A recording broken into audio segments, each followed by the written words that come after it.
Hi guys! So today is Summer Wells' birthday, and I'm sure just about everybody has gone to a little girl's birthday party at some point, and you know what it's like: pink balloons, pink presents, pink cakes, pink streamers, and nowadays it's usually like unicorns and mermaids and LOLs and all of that. So it's really heartbreaking. It's really heartbreaking to really sit today and think about the last few months. All of us on here that have made videos or expressed our opinions, our emotions are in it, but a lot of it is just trying to unravel a mystery, and a lot of it is just trying to discern the facts from the rumors and all of these things. But today is kind of a day when you really start to think about the magnitude of it. Like, this is a real person. This is a little tiny human. This was a little girl, a real little girl who, laughed and cried and played and had her whole life ahead of her. And we don't know where she is. We don't know if she's dead or alive. And, the circus that has become this whole case is just asinine. I mean, every day it's something else. And for me personally, almost on a daily, my mind switches what I even believe happened. And we all have theories on what happened, but nobody really knows. I mean, somebody knows, but most of us out here, we don't know. And interestingly enough, last night I was watching Crime Stories Obsessed, and I'll tell you, I think that is a really good channel. I don't think she gets caught up in drama. I think that when she lays out information, it's, at least to the best of her knowledge, factual. And this is really interesting. So she had gotten a message from somebody who claims to live very close to Allyson. And this woman seems pretty authentic. Like, she doesn't have a dog in the fight. She wasn't pro-Allie. She wasn't anti-Allie. She just kind of was like, look, this is what I've observed from, living there and being very close geographically to the family. And one of the things that she said is that Allie has been expressing a lot of guilt and regret for, now listen closely, for staying on the porch that day when Candace came to drop Hunter off. For staying on the porch. For not going down to the car. And that she feels really bad about that because it's left her in limbo, not knowing if Summer was actually even in that car, much less dead or alive in the car. Why is that such a bombshell? Well, if you remember the interview that most of us have seen by now, when Chris from the interview room had that long sit down with Allyson Hunter and Allyson's mom, she was very clear that she went down to the car, she observed Summer, that she believed at the time that Summer was sleeping, but now she doesn't know, if maybe the baby was not even alive. Why would she make up that story if she's now telling locals, people around her, that, she's suffering with all of this remorse for not going down to the car? Well, one thing is she could have just lied to Chris, or she could be lying now. I mean, some people just lie without rhyme or reason. They just lie. Or a much more basic instinct kind of answer might be because she either knows that Hunter knows something, or she suspects that Hunter knows something. And the maternal instinct or response to that was to lie. That maybe when she said this to Chris, because this was going to be national, it was going to be televised on YouTube, was that she wanted people to believe that she observed the baby fine, that the baby was definitely there, the baby was seen with her own eyes and appeared to be fine, because that would be the last time that Hunter would have been with Summer as well. And then that could take some of the speculation off of Hunter and whether or not he was involved or knew anything about maybe Summer not being okay as of that time of the day. And I think they said, what, it was like 2:30 in the afternoon. I don't remember the time. I think it was like 2 o'clock. So that's a very plausible reason to lie. I think a lot of parents would probably lie for their child. Not that it's right, but I mean, Hunter was only 15, and people were really, speculating a lot about his involvement or knowledge. So maybe that's why she said that to Chris. Nope, I saw her. She was fine. When my son was last in the scenario, Summer was fine. So there's that. And that's huge, though. That's huge, because even though I can kind of understand it if you're a mother that you might lie, it makes us think that if Allie lied about that, then what else did she lie about? Because also, if you remember her friend, what was her name, Leslie or something, that was on the porch that day, also when Chris was there interviewing them, and she told this whole story about how Candace had made the boys lay down on the hot asphalt as punishment for fooling around and horsing around in the pool. The neighbor said that never happened. She said she remembers that party clearly, and that incident never happened. So I don't know. I mean, either the neighbor is lying, but honestly, the neighbor kind of made it clear that she didn't think much of Candace. So she didn't really seem to have any reason. Again, no dog in the fight, no reason to lie. But then why would Leslie lie about that? It seems like a random thing to make up or a random thing to lie about. I mean, Leslie made it very clear, she did not like Candace for whatever reason. But we're talking about a missing child. So that wouldn't be the time to just, make up stories or, gossip about somebody. So I don't know. I can't imagine why she would have made up that story. I don't know. I'm just walking away because my dogs and pigs and things are getting loud. I'm sorry. And I came outside specifically so that my 5-year-old wouldn't be loud. It never ends. So I'm not sure what that would be about or why Leslie would even offer that information. Because even at the time, I was thinking, well, like, that's terrible if that's true, But at the same time, it didn't really seem relevant to the story other than as maybe a character reference of what kind of person or mother that Candace was. Now I have heard that Leslie and Allyson no longer speak. Here comes trouble. I know. That they no longer speak, and they have obviously had some kind of falling out, and I'm not sure why. But, Allyson and Candace had a falling out prior to all of this supposedly too, so I don't know. It just seems like kind of group of people where everybody always seems to be bickering about something. And that makes it kind of difficult too when these are the same people that you're using for information, because if they all have access to grind, it makes it hard to kind of believe what anybody is saying.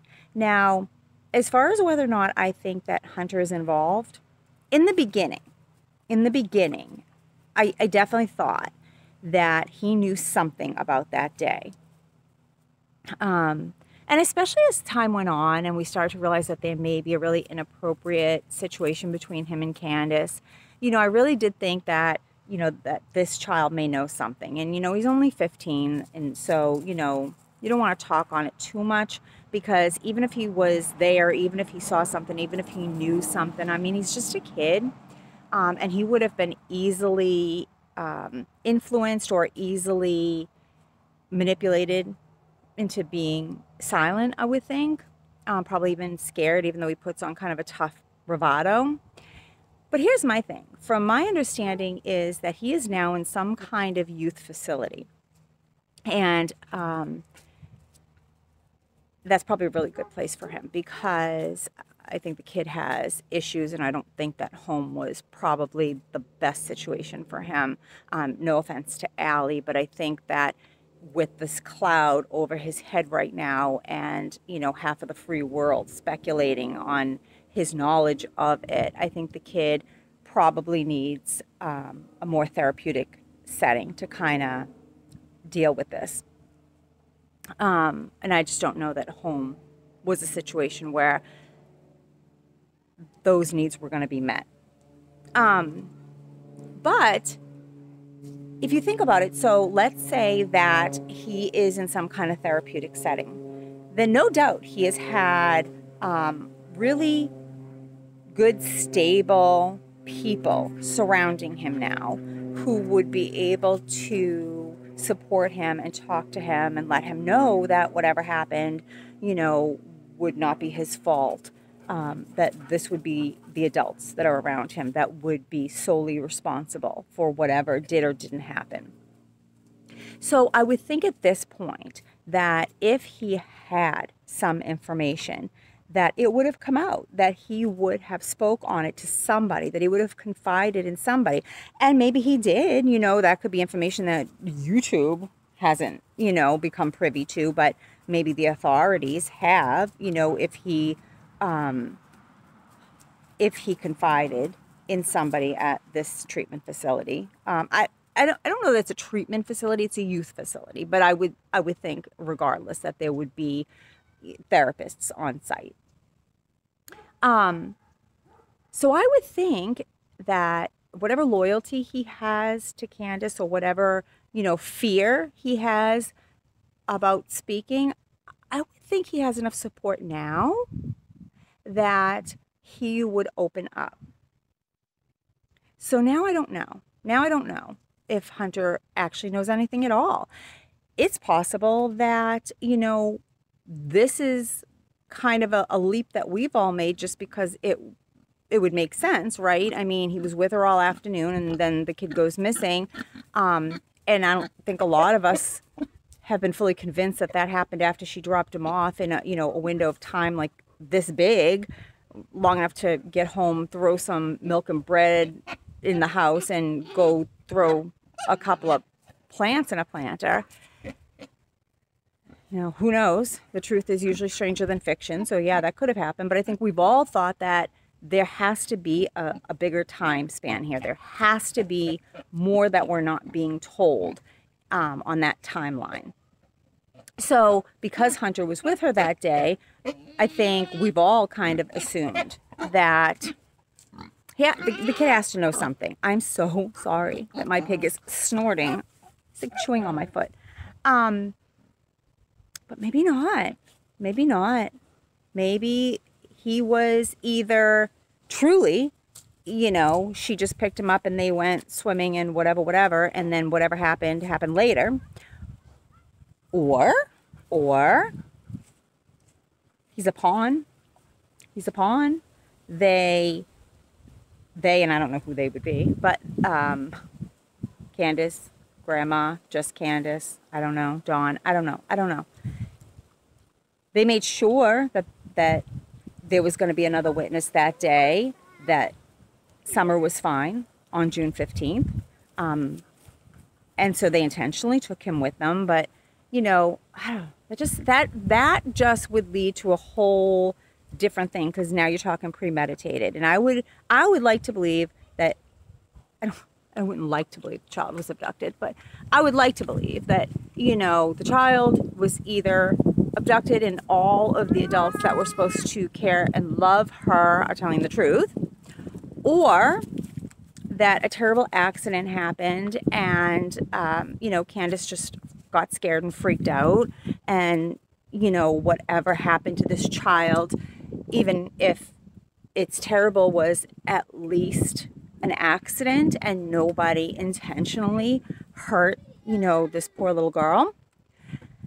But if we want to talk about, Hunter being brought on this little outing on purpose as a witness that the kid was fine, well, now you'd be talking about something premeditated. So, I don't know. But that's where we're at, is that Allie seems to be being exposed as a liar. Probably not really shocking, exactly. No offense, Allyson. But, you know, it is her kid, number one. So the fact that she would lie about anything involving him isn't like earth-shattering shocking. But two, I don't know. She hasn't really struck me through this whole thing as a reliable source. And I'll tell you why. Even if she had a falling out with Candace, at some point she was Candace's friend. And judging from past Facebook pictures, I'm talking like friends. Like, they were close, you know, tons and tons and tons of pictures of their families together, hanging out, going to the lakes, doing all these things together, you know, parties together, going out to eat together, at the playground, like whatever.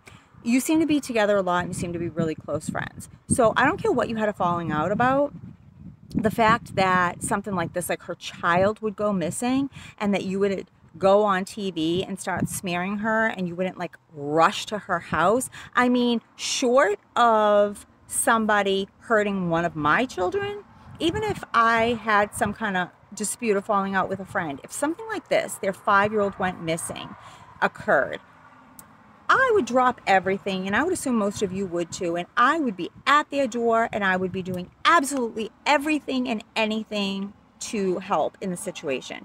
The fact that she immediately went on TV and started slandering Candace is kind of alarming and kind of doesn't make me think too highly of her. So, you know, that's kind of just like where my mindset has been from the beginning, is like, whoa, like you were supposed to be her friend, you know? So I don't know. And I know a lot of people have even speculated that Allyson may be involved. I don't think so. I think that is absolutely not true. Because the way that she so quickly was bashing Candace and everything, I would think if you were involved, maybe over time you might start to kind of like turn on each other under the pressure and the stress and the whatever else, because, you know, you're afraid of your part coming out. So maybe like under pressure, people might start to turn on each other in a criminal case over time. But I mean, this was like that she was bashing this woman. So I don't think that she was involved, because I think if she was involved, you would have eventually. Okay, I totally just, my battery died. But what I was saying was, if Allie was involved, I think that she would have been very either tight-mouthed in the beginning, or she would have been up Candace's butt. You know what I mean? Like, everybody would have wanted to stay close together and keep everybody on the same page in terms of what was being said. I don't think that we would have saw her turn on her right from the beginning the way that she did. So that's it. I'm going to go, because my son and my animals are kind of all over the place right now. But, you know, it is her birthday, and I did want to jump on here and just say, you know, God willing, she is somewhere with somebody who is taking good care of her. You know, I don't know that my heart believes that, but, you know, we can always hold out hope, you know, and that she is celebrating her birthday today somewhere. I really hope for that. But I did want to throw that information out there in case you didn't catch it on YouTube last night, that this neighbor did kind of report that there's some lies unraveling as far as Allie is concerned. And what does that mean? You know, what does that mean? If anything, other than she may be a liar. But, you know, what does that mean to the case? Does it change anything? Does anybody here think that Allie was involved? I don't know. I haven't heard too many people comment that or say it, but I have heard out in general that some people are saying it. So I don't think so. Mommy, I don't think so. Hunter? Mommy, my son wants to sing me the alphabet. I gotta go. When a 5-year-old wants to sing you the alphabet, you go listen to him, right? So happy birthday, Summer, and I'll see all of you soon. Bye.